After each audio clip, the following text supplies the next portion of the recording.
परिणत गर्ने उद्देश्यले पेपरलाई अपसाइकल गरेर पेन्सिल बनाइराखेका छौँ।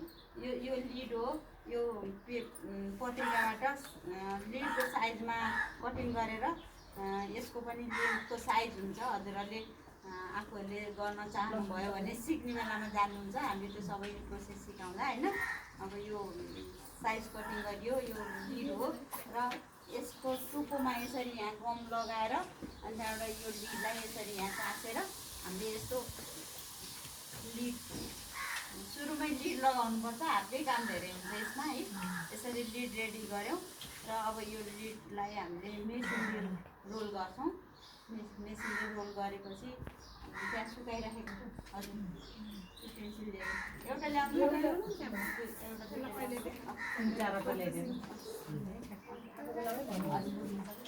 अब यसरी रोल गरेपछि यस्तो पेन्सिल निस्किन्छ र एक दिन चाहिँ हामीले भित्र नै सुकाउँछौँ।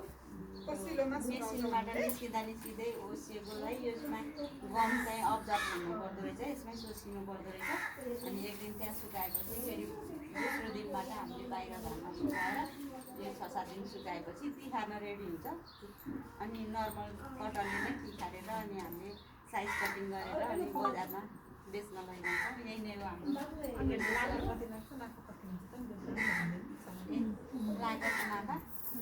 कतिमा बेच्नुहुन्छ रेडी कति चाहिँ अब यस्तो यो पेन्सिलको कटिङ गरेर साइज कटिङ गरेर 10 रुपियाँमा बेच्नु पर्ने। हाम्रो बनाउने खर्च त अब हजुरहरू सिक्न चाहनुभयो भने सबै थोक सिकाउँछौँ हामीले। अब अहिले नै सानो सानो कुराहरूमा त कति जानेर यसमा अब पत्रिका चाहिँ अहिले चाहिँ जताततै पाइए छैन, महँगो नै भन्नुहुन्छ, 100 रुपियाँ किलो पनि भन्नुहुन्छ है पत्रिका। यो लिड चाहिँ हामीले काठमाडौँबाट मगाउँछौँ। यसलाई एउटाकै 2 रुपियाँ लिनुहुन्छ हामीलाई। यस्तो नै पाइन्छ। 2 रुपियाँमा यही डेलिभरी हुन्छ कि अर्को एक्स्ट्रा चार्ज लाग्छ? यहीँ डेलिभरी गरिदिनुहुन्छ। अनि त्यसरी नै गरिराखेका छौँ। दिनभन्दा कति मगाउनुहुन्छ? हामीले 24-25 हजार जति पनि माग्न सकिन्छ। हामी यो पेन्सिलमा गम यो मैले अहिले भर्खरै लगाएको हो। यसलाई चाहिँ अब लएर मेसिनमा रोल गर्न सकिन्छ। यो धेरै बेर लाग्दैन, एकैछिनमा ओभाउँछ यो। पेन्सिल बनिसकेपछि कति समय सुकाउने भन्ने हुन्छ? लिड बेरेर कति मिनेटमा लाने भन्ने हुँदैन? बेरेर यो अलिअलि भाँचिए पनि कटर गर्दा समस्या त हुन्न। कटर गर्दा समस्या हुन्छ भाँचियो भने चाहिँ। भित्र भाँचिएको छ भने कटर गर्न अप्ठ्यारो हुन्छ, लिडै भाँचिएर आउँछ। त्यस्तो बनाउँदा भाँचियो भने लेख्ने बेलामा बच्चाहरूले भाँचियो भने लिड त झर्छ नि त कुनै त्यस्तो राखे। कटर त राम्रोसँगै हुन्छ।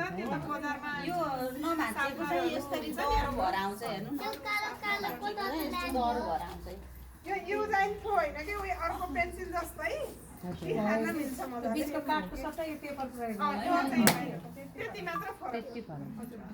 सकेसम्म पहिला काठको यो गम नै सुकेर काठ जस्तो कडा हुन्छ कि गमले नै कडा गराउँछ। अनि यहाँ त प्लास्टिक पनि लाउनु भयो रहेछ नि बाहिरबाट अलिकति त, त्यो पछि लगाउने हो फेरि।